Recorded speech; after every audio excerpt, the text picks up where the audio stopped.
I think one of the things that that you've done, which is similar to us, which is it's like you've put this authentic stamp. You just mentioned Sue's shed. Yeah.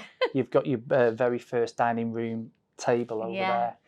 And I think there's a big difference between, and I'm not saying for people don't get designers in, but I designed it with Zeri. So I got Zeri involved because she knows what I like.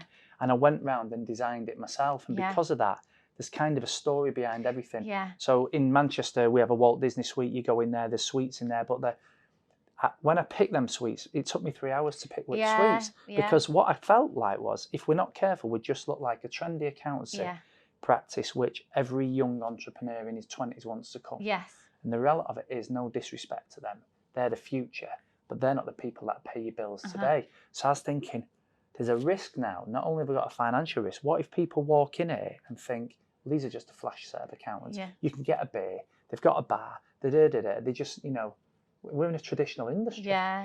So it worried me. So I put like so much time in. It took 3 hours just to pick the suites because I wanted somebody to come in and see the suites who might have been 65 and think, fuck, I've not had an Uncle Joe's mint bar since my granddad took me fishing 30 years ago. Whereas we didn't get a design agency. We did it all ourselves. There's a story behind everything. That's why there's an old chalkboard in there. In the Steve Jobs suite. Did you get that off eBay? Yeah. He had to send Lee to Lincolnshire to pick that up on the back of his pickup. But people will walk in and say, I've not seen one of them since I last went to school in 1975. And it's a talking point for them. You know, so we did that. But what you've done here, and you can talk us through now, what you've actually done and what you've designed. So I think I'd been storing stuff for years just on a PowerPoint. So if I saw anything I liked, I'd just save it. And I also have, which is really sad, like a notebook. And if I see a quote I like, I've got headings like customer experience, sales, everything, every like emotion you could think of. And I save all the quotes. So I write everything down.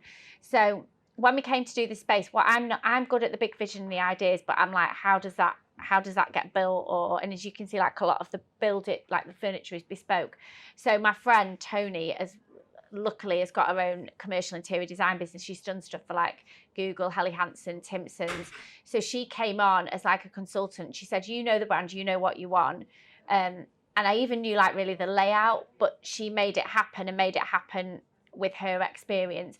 So just some of the things we've got Kylie Minogue's dressing room, because she's like my favourite pop star ever. She's worked on an event with us and we had to create her dressing room within like a day's notice. So we've got her dressing room. We've got Mrs. Hinch cleaning room. So for anyone that follows Mrs. Hinch on Instagram, all our cleaning products are Mrs. Hinch and she's got her own room.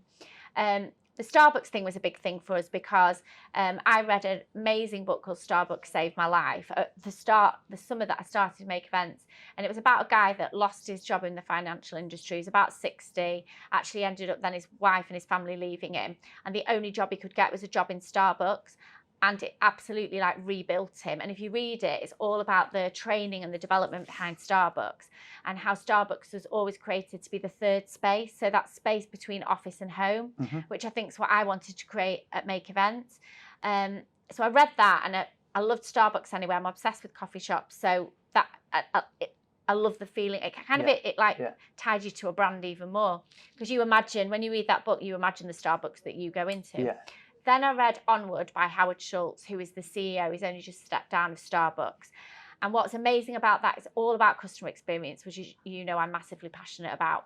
But also when Starbucks weren't doing as well and all the city were telling him he couldn't do an event, he was absolutely passionate that he would still do his leadership event, because he believes, like we do at Make Events, that bringing people together in a live event is the best way to communicate strategy. So he was really passionate about that. And so when we did our internal company conference, our employee engagement conference, we used Onward, that book, as a thread through the whole conference, and we set up a pop-up fake Starbucks.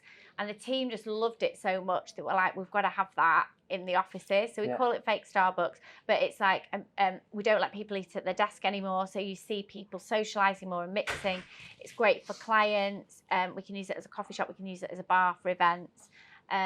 We've got our meeting rooms are Tony Robbins and Oprah Winfrey, who are like my two like motivational people that I love. And I came up with the idea of House of Make when I was at a Tony Robbins conference. What else have we got? We've got Daphne's coffee shop booths in one corner, if anybody remembers Neighbours. When I grew up, that's what I wanted to be. I wanted to have a coffee shop like Daphne's. So it's got all those touches. There's quotes everywhere, and all the brand colours run all through the office. And yeah, it is a brand come to life in a space. Yeah, it's funny you mentioned about the coffee shop, because we had signed for the lease on where we are now, and we started to kit it out. And now the first thing I did was just drop everything and let's start the clean canvas. I haven't got a clue how this is going to look. And we did it as we went along. Yeah. But we then went away to Barcelona for our Christmas do. So we take the staff away every year. And there was about 25 of us then. We went to an old tobacco factory turned into a boutique hotel. And I remember sat there thinking, we've got to fucking design this thing. We've got to move in it in I think February or March. And I haven't got a clue how it's going to look. But I just looked around and seen, like, for 2 or 3 days, we all just was like, all the staff was just chilled in this bar area. Right. And it had black and white stripes I didn't know with that. brown thingy with black. So I was like, Zoe, everybody's loving this. Yeah. Like, this is the best Christmas do so far.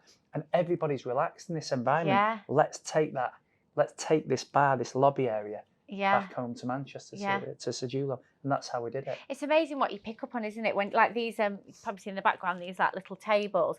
I was in Berlin with my mum and dad, and I'd just seen this. There was like a small seating area, and they had these pop-up tables. So I just took a picture, and it's seeing how people use space and what they enjoy, isn't it? So, and we've tweaked it since, as I'm sure you have. We've just done like a second snagging version, just because I think as well, when you move into the space, you end up using it sometimes potentially in a different way than you thought you would, and you get feedback. So we've just done like a second snagging just to make a few tweaks. But yeah, it's funny where you get inspiration from for it, isn't it?